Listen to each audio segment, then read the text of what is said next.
In the beginning, God created the heaven and the earth. And the earth was without form and void, and darkness was upon the face of the deep, and the Spirit of God moved upon the face of the waters. What?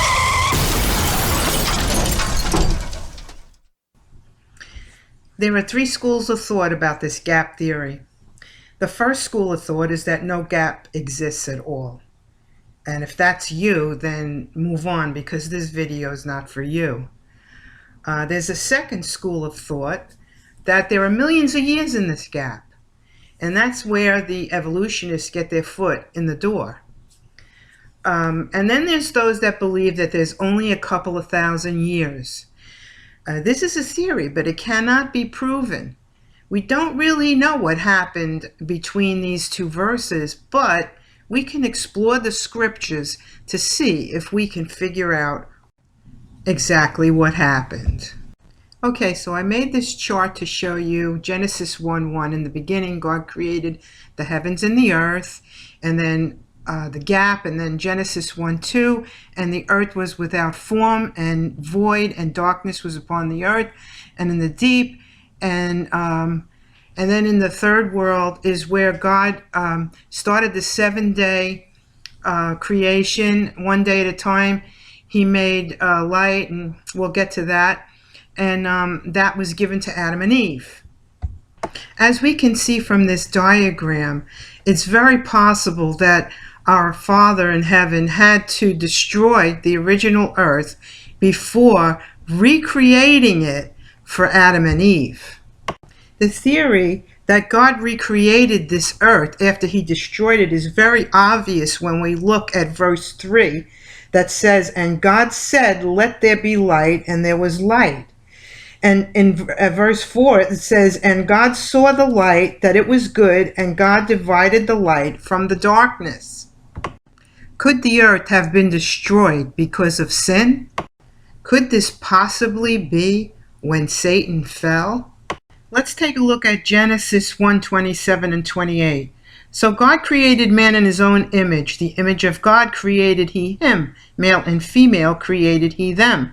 And God blessed them, and God said unto them, Be fruitful and multiply, and replenish the earth, and subdue it, and have dominion over the fish, and of the sea, and over the fowl of the air, and over every living thing that moveth upon the earth." Notice he used the word replenish. Let's look and see what the word replenish means.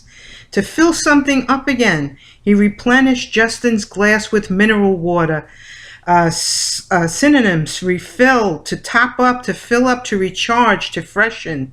Antonyms: to empty, to restore, a stock or supply of something to the former level or condition. To restock, to stock up, to restore, to replace.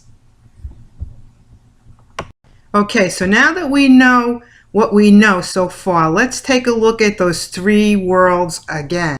Okay, so as we can see now from this diagram, it looks like Satan inhabited the first earth, sinned against God, fell. God destroyed the earth with water for a certain period of time, which is where the evolutionists put their foot in the door.